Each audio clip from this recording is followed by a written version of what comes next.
ball is keeping the ball on line. And so she's not having to worry about the out of bounds to the right. But she also picking up a spare ball to shoot this 10-pin.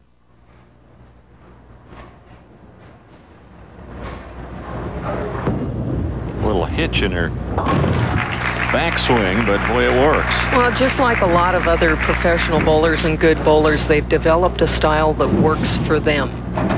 And it isn't necessarily as smooth or as perfect as what the traditional style is, but it works. Sandy Smith, 2 strikes and a 9-pin tap. Good shot. Oh boy, she's solid. Really strong. Well, it gives them a little ray of hope, perhaps, but still trailing by 64.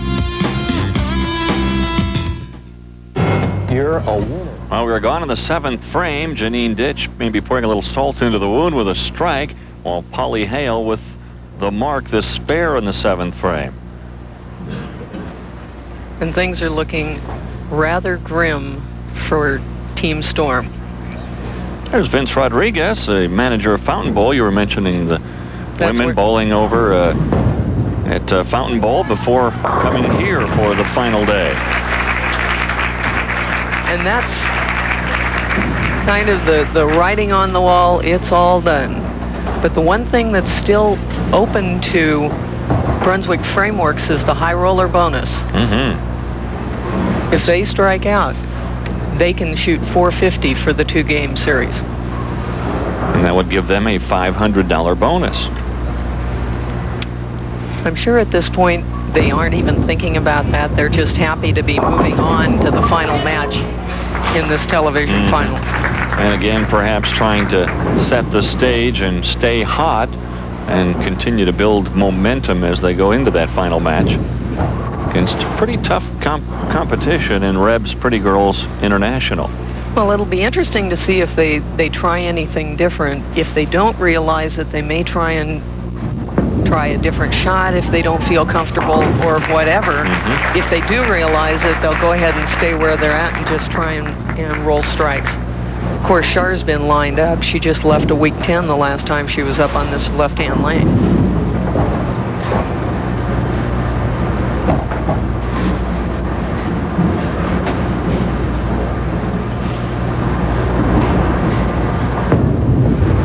A little wide.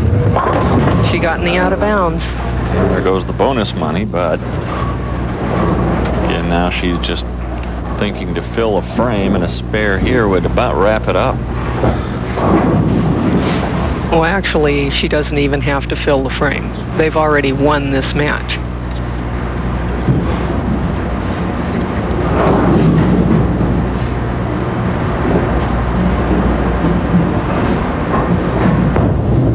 Well, that one didn't come off her hand well at all. Well, that will go down as one of life's embarrassing moments. Here it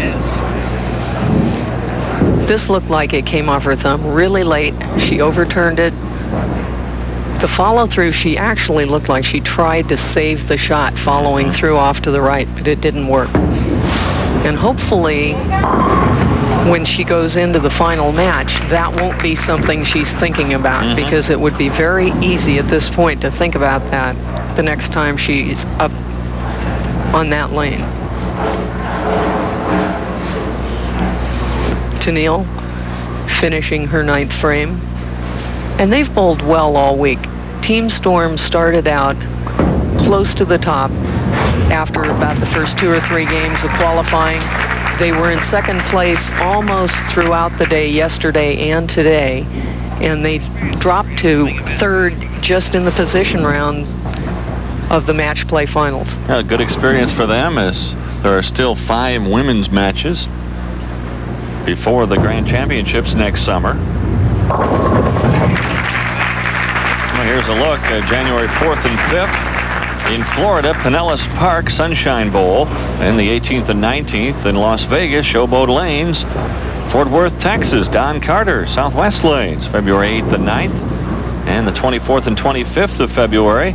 If you live in the Midwest, in Indianapolis and in Baltimore, last chance to qualify, June 28th and 29th. Cindy doing what an anchor bowler does, doubling in the 10th.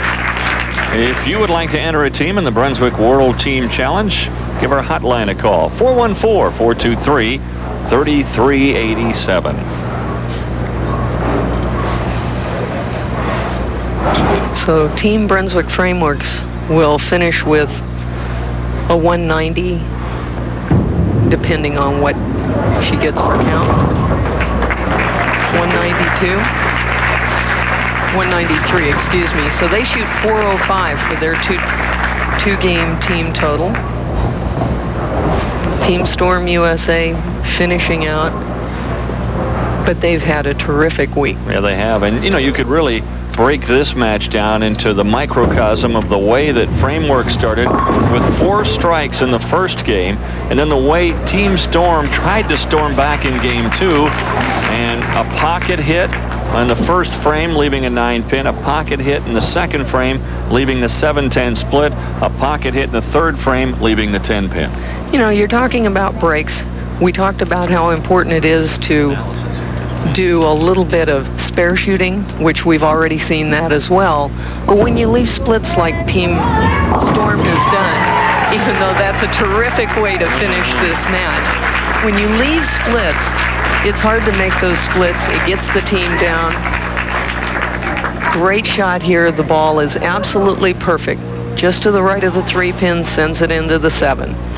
Team Storm, though, needed a lot more of that. It just wasn't enough today, as Brunswick Frameworks will move on to our championship match. And it'll be some kind of competition. Will Frameworks repeat as champions here in Southern California, or will it be Reb's Pretty Girls International? We'll all find out together in just a moment.